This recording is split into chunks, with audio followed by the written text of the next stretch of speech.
Blake Green. Blake Green, Blake that's Green. right, yeah. By the way, Blake Green, one of the kit kings of all time, 7 NRL clubs. That's outstanding. I would love to go through his How good wardrobe. would that be? Yeah, and he used to, quick story before we move on, he used to bring his young fella Boston to training. He will be an NRL player one day, 1,000,000%.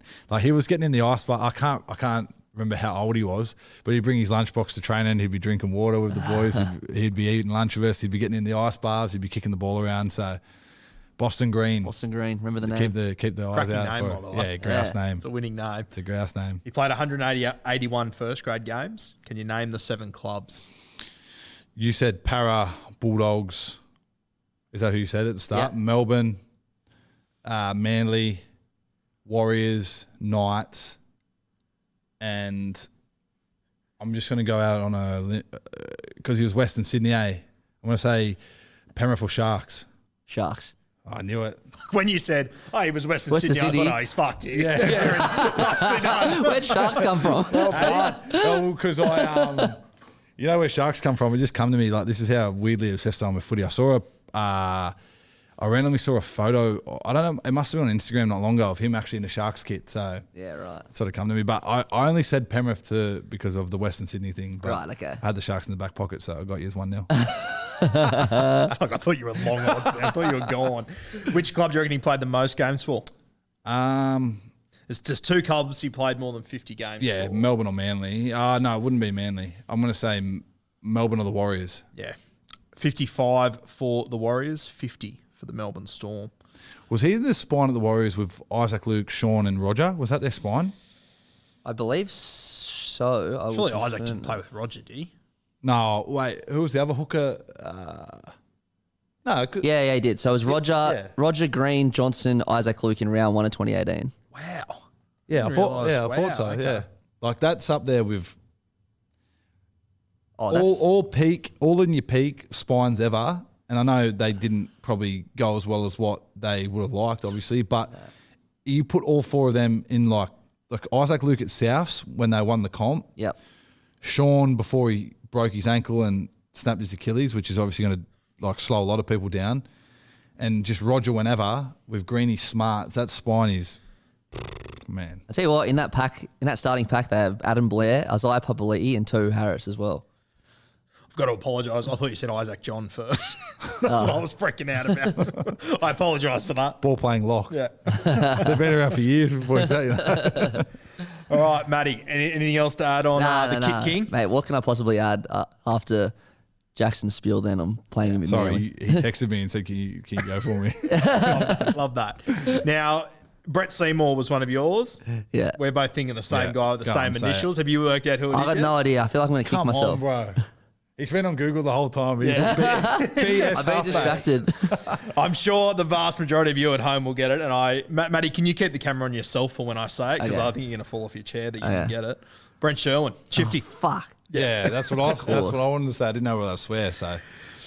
Brent Sherwin, similar to Scotty Prince, these sort of guys came along in an era of just unbelievable halfbacks. Some of these guys that come along and they're forced to play against some of the best of all time. Shifty, incredibly unlucky. Didn't play any rep games. Played for City on a couple of times. Another guy, when I think of a City jersey, he comes to mind pretty quickly. Yep. Never played State of Origin. Of course, 2004, though, that grand final, he was sensational in it. Willie Mason, he got the Clive that night, but I'll tell you what, I thought Shifty was very close to it. Especially who he was playing against, like playing against some of the best players of all time. And like obviously the story goes JT left because he couldn't get a crack because of how good Brent Sherwin was. Which people now say, oh, that's the dumbest decision ever. It wasn't. He was a gun, Shifty. I actually can't. I'm actually filthy I didn't have him on my list because when I remember, again, I was only young, but he's one of the guys that on the Friday night or the Saturday night you'd go out and hang. You'd do something. You'd ride the bike in the street with your mates. But when 7:30 come on and the Bulldogs were playing, if Brent Sherwin was playing, you'd sit down and watch it because like he just taught you so much as a halfback as a kid because he just could play structure well. But like he's called Shifty for a reason. Obviously the off the cuff stuff. Man, what a player, bro. I would argue he had the best short kicking game of all time. Yeah. I mean, I reckon he had more tricks in his bag than 90% of people that have played NRL, and that's a massive call considering how many gifted players have played. But like, they don't just hand out nicknames, and he had one of the best as well. Like, considering how many good halfbacks the Bulldogs have had that have played Origin and won comps, like he would have to be in the discussion for most naturally gifted with the football in his hands. Yeah. Like if you go through all like the Mortimers and all the rest of them, like in terms of having the football in your hands and waving it around and being able to use people like Sonny, Willie Tonga, Rennie Matua, Willie Mason, Mark O'Mealy, like people like this, Matt Utai. Like I know he had great players around him, but he was making great players look even better. And like all those players played rep footy and Brent didn't. So, I mean, that's not a knock on him. That just goes to show that was Braith 5'8"? Yep. That's when Braith was unbelievable as well. First burst on the scene. Did he? He was just starting very early, yeah. And people forget how good Braith was as a kid. Yeah, I know. Yeah, they get into Braith about the Fox stuff and how it all ended for him. But like Braith was a freak. Like he was the start of that real big running 5'8", wasn't he? Like him and Freddie were I know people will say don't compare them, but they were similar in terms of stature and how they took the game by the scruff of the neck. Trent Barrett, another one. Like those three all reminded me of each other, and people will put them in the pecking order however they want. But in terms of being like a big body 5'8", with good right or left foot that took the line on, could kick, played a lot of rep footy. Yeah, those three I used to watch closely as well. And they're two guys, just while we're on it, Trent Barrett, Braith and Astor, who they quite often got the overrated label back into their careers. I think it was because they were always compared to Freddie and because they set such a high standard when they came in. Yeah, exactly. Braith, like Braith, he debuted, he was playing for the Kangaroos by like 03 or 04 or something. He was incredible. But just on Brent Sherwin again, he's one of those guys that if he broke the first tackle and the defensive line was in a little bit of disarray, it was fucking over. Yeah. You were done. Or if the ball bounced and everyone froze for a second, Shifty, like I had him on the podcast about 2 years ago. And mate, one of the best chats. Yeah, I need to watch it. Just a real halfback's halfback. Yeah. You know, like so what we were saying before, not the fastest, not the quickest, all this. So what's he doing now, did you say? I can't remember what he was doing 2 years ago. At that point, he was going back to help Canterbury out. He hasn't been there since. Okay. So I'm not sure where all of that is at. Right. But just, I always just remember his kicking game just being unbelievable. There was a game, you know, obviously he played in the early 2000s. They had that rivalry with the Roosters. Yeah. That, of course, 02, the Chooks win the comp. Canterbury lost all their points. 03, they play in that prelim final that essentially lost the Roosters the grand final. Then 04, they play in that grand final. But there was a game in 03 where they played each other in the regular season. I think it was 22-all, and Braith and Astor's waiting there for the field goal. Yeah. Sherwin shows it to him, goes down the short side, and you see Braith, he almost has a fucking fit in the background. And then he finds Matty Utai in the corner. He slams it down. You'd remember off that fucking Rugby League game, that Rugby League 1, where there's the footage of Matt Utai celebrating that try. That's that moment. It was an unreal game. It was at the SFS. It was an absolute cracker. Shifty just came along at the wrong time, surrounded by the wrong halfbacks. Tough gig. What do you remember, Matty? Jacko, you talk about being a kid back then and like doing whatever you do in the day and then going home at 7:30 to watch Brent Sherwin. You're so right. That Roosters team and that Bulldogs team, obviously, that he was part of, and then the Roosters team were just, back then, growing up, an absolute delight to watch. Like, you're right. That 2002, 2004 Bulls, I know they were cheating the cap, but like, ignore that. Let's forget that. Just forget about that. They were like, you've talked about Rugby League Live, the team you play on Rugby League Live as a kid, the team you want to watch on a Friday night as a kid. Like, they were one of the best two teams of all time, and it was such a great era.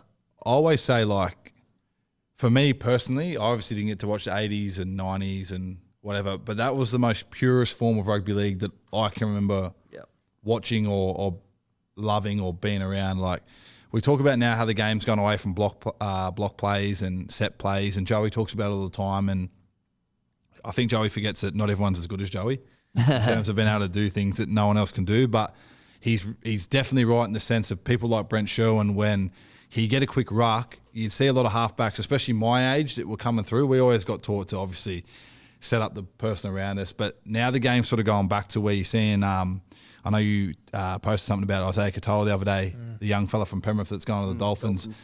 He's so good at catching the ball off a quick ruck and just going forward and playing what ABC's doing. He's not worried about his back row pushing up. He just takes the game on. And Brent Sherwin and Brafen Astor in that time, as well as obviously Freddie, whenever there was a quick play of the ball, it'd just be over the ad line, left foot, right foot, people getting flat and fast, pushing holes, long balls, chip kicks for the winger. Whereas when I was coming through, people try to coach that out of you. It got all like block plays, past 6 o'clock, turn the ball down. Like for me, watching kids play now, it doesn't matter how the ball spins, just get the ball from A to B as quick as possible. Or if it's a short pass, just make sure it's soft and easy to catch. If it's a long pass, just get it there, just whip it. Like we make the game so much harder than what it needs to be. Like everyone's so worried about how it looks. Just do the fundamentals good. And then if you need to throw the ball 15 metres, don't worry about your want, just get the ball there. That's what I'd say. If I was coaching kids now, I'd go back and I'd watch Brent Sherwin play. I'd go back and watch Scott Prince play because that was the purest form of watching rugby league was for me anyway. And they sort of like, I reckon they've inspired kids. Like you watch Sam Walker play now, right? Say what you want about Sam's defence and it's improved out of sight. Oh, we've got to give him a rap. But say what you want about that side of the ball. But in terms of playing pure rugby league, you can tell that he's got brought up just like, righto, mate, the overlap's out there. Don't give it to the back row because he probably can't pass. So you just throw it above his head, above the centre's head, and just hit the winger. Just keep doing it and just keep doing it. And, I mean, to his credit, no one in the NRL can stop it when he gets it right now. So I think that's really coming back into the game. And I know everyone talks about quick halfbacks, and obviously they're good at exploiting the rucks and stuff, but you still need to be, like what you said, quick between the ears and know what you're doing first and foremost. I think it's something that I've really noticed in Nath Cleary's game improve over the last few years, and this is another thing Sherwin was the king of, his tempo with his running. Oh, yeah. How he'd slow it. And if you go back and you watch that try in the 2004 grand final where he shows it under to Sonny, I think, and then he gives it to Haslam. Decent decoy, Sonny, you reckon? Not bad. But you see when Shifty slows up, he holds Brad Fittler up for just a second too long, and it just creates that try for Haslam El Masri. Cracking player, Sherwin. The other thing I loved about him, and you do it as well, and I'd say it whether you were sitting here or not, and I'll hand over to you too. Shifty, if he saw something, he'd shove the dummy half out of the way, get the ball first of all. And you do it. Sam Walker did it at the back end of last season a little bit too. I love when halves just go, get the fuck out of the way. I need the ball now. See, and that's one thing I lost when I got given the 7 full time or the 6, whatever position you want to say I played at the Roosters. I sort of lost that part of me where, as a kid, as you said, it probably pissed a lot of people off. And if there's any hookers that I played with coming for the grades, I'm sorry, but I've sort of got that back now when I went to England and got that confidence back and belief in your own ability. The fact that sometimes if you watch it on TV, you probably think, what's he doing? Like, that's a dummy half's job. But the dummy half, and because I've played the position, you're in the washing machine, so to speak. You're making 40 tackles, you're up and down. You need to get your forwards over the ad line in behind the ruck. As a half, it's so easy to like what Nathan did in the semi-final against Melbourne last year when he just ran into the dummy half and picked it up and just went 25-metre cross kick, hit the winger on the chest to score. You got to be able to do both. And as you said, I think Nathan's the best at it now, whereas he plays that structured game so well, like that, not robot, but that Cooper Cronk-like methodical, I'm going to go here, here, here. I'm going to death by 1,000 cuts by these little kicks. And then he's got what I love watching Nathan do now, I don't really necessarily like playing against it, but when he gets the two big middle forwards, Leota and Fisher-Harris, and he just shows one, pretty much stops, takes off, shows the other one or hits him. He's the best at having that ball there now, hiding it behind his body, whereas that's sort of a lost art now because of the block plays and stuff. But I feel like Nathan's progression's been so good that he sort of can play like Sherwin and Prince, but he can also play like Cronk, which, I mean, in terms of like the pecking order of halfbacks, I don't know how many have been able to do both. Like Joey could do both, Thurston could do both, and then now you got Cleary that, like, how many more that can you name that can do both, you know? Well, and the scary thing about Cleary is that he knows how to do both at 24. I was about to say he's about 16, Nathan, as well, so he's got plenty of years left. It's crazy. Yeah. It's insane. Anyway, we talk about this enough and people get really upset about it, so we'll let it slide. But yeah, Shifty Sherwin, one of my favourites all time. Good pick. Absolutely love him. All right, my next one. I'm still undecided which way to go here. I'm going to go with, and I personally think he's underrated. I'm keen to hear what you two think. Cooper Cronk obviously started at the Melbourne Storm. I'm not doing Cooper Cronk, but Cooper Cronk started at the Melbourne Storm. I think he came in the 05 season, I think it was, and people forget the halfback before him. Yeah, I know you're going to say yeah, same. Matty Orford. Yeah. Similar to Brent Sherwin. just never got to play State of Origin because of so many star halfbacks. But, mate, I thought the Ox was incredible. Tough, obviously his nickname. Tough as nails, the Ox. Is at the Melbourne Storm, went to the Manly Seagulls, and the 2008 season, when you consider some of the halves running around that season, he won the Dalian medal that year and then captained that side to a 40-0 drumming of a Melbourne Storm team that was cheating. Yep. He was an absolute master at his craft, Matty Orford. He didn't get the Clive either, did he? Brent Kite got it, didn't he? Yeah, I still, respectfully to Brent Kite, I don't know how on earth in a 40-0 jumping a front row forward. Yeah, right. Yeah. I thought Orford was sensational. Yeah, I do as well.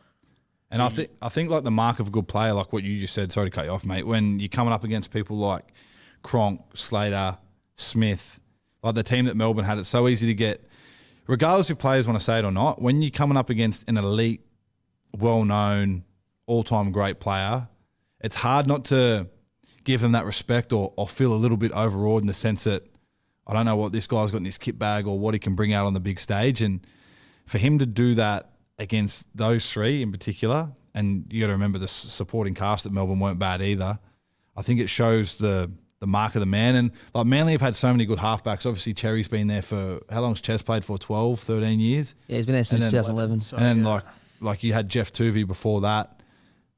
Like, I mean, so he probably gets lost a little bit in terms of he played in between them two, but I think he was so unbelievably tough. Like, in terms of toughest halfbacks, Manly, obviously I just named two of them, like he's pound for pound probably up there with one of the toughest to play. I think he's one of those guys, we all talk about that Manly side and how good they were from that 07 to 11, but his name never gets thrown around. It's always the Stewarts, the Lions, the Mad Eyes, these sort of guys, which is fair enough, all classy, fantastic players. And then Ches and Foz come along, and it's like I feel like Orford is one of the more forgotten guys in rugby league history because he's the guy before Cooper Cronk, and then he's the guy before Ches and all these guys come in. So people sort of forget about him. Just on that 2008 grand final, I think it would have been an unreal moment for Orford. And as I said, I think he's the forgotten man because he was the guy before Cooper Cronk. You know who captained Melbourne that day? Remember Cameron Smith was out. He was suspended. Oh, yeah, he was too. This is a trick question. Nah. I've kind of given you the answer, so don't outthink the room here. Matt Orford. No, he played against him. So it was Cooper Cronk was the captain that day. Oh, right, sorry. So I reckon it would be something that Orford would look back in his career and sort of go, got to one up that day. Yeah, for against sure. a cheating Melbourne Storm side. So unlike, he was a cracking goal kicker as well, Matty Orford. Oh, yeah, he was too, yeah. And I'm not sure. There was towards the back end of his career as Brett Stewart started to come on. Those two had a combination that was close to unmatched. Yeah. Those two are incredible. There's that try, I think it's at Leichhardt Oval. He puts like a midfield banana kick bomb back to the middle. Just sits on its belly, And Snake comes through and gets it. They had another one where a couple of flick passes he threw around his back to Snake, and some unbelievable moments. I think Matty Orford, incredibly unlucky to never play Origin. Matty? Just on, if we go straight back, like right back to the start of his career, you say he got a little one up on Cooper Cronk. He got a little one up on Brett Morley as well, because he came through the North grades. And Brett Morley, everyone forgets, played 1 year at the Northern Eagles in 2001. Yeah. And that's the reason Orford left North, Manly, blah, blah, blah. And then he went to Melbourne. Brett Morley had a great career, but like obviously that year wasn't great for anyone at the Northern Eagles. And then Matt Orford steps in, he becomes the halfback and breaks a bunch of point scoring records. So yeah, it's a pretty interesting story about how he got to Melbourne as well. Now, he played for 3 NRL clubs. 4, sorry. Oh, 4, 3 if you want to count Northern Eagles, and Manly is the same thing. I'll offend everyone out there. Who was the other club he played for? Do you know it, Matty? I do, because I for some reason I have this in my head ingrained forever. This will test your how much of a rugby league nerd you are. He finished his career at a different club. So he played for Melbourne. He played for Manly. So he played for 3 clubs? Yeah, so he started at the Northern Eagles, then he went to Melbourne, then he went to Manly, and then did he go over to the Super League? Super League. Super League. Did he? Yeah. Yep. Who did he play for there? Bradford. Yep. Oh, did he? Played for Bradford in 2010. Then he came back to the NRL. He only played 6 games, and respectfully too, Matty, was a pretty bang average 6 games. I think he was carrying an injury and stuff. Was it New South Wales or Queensland? New South Wales team.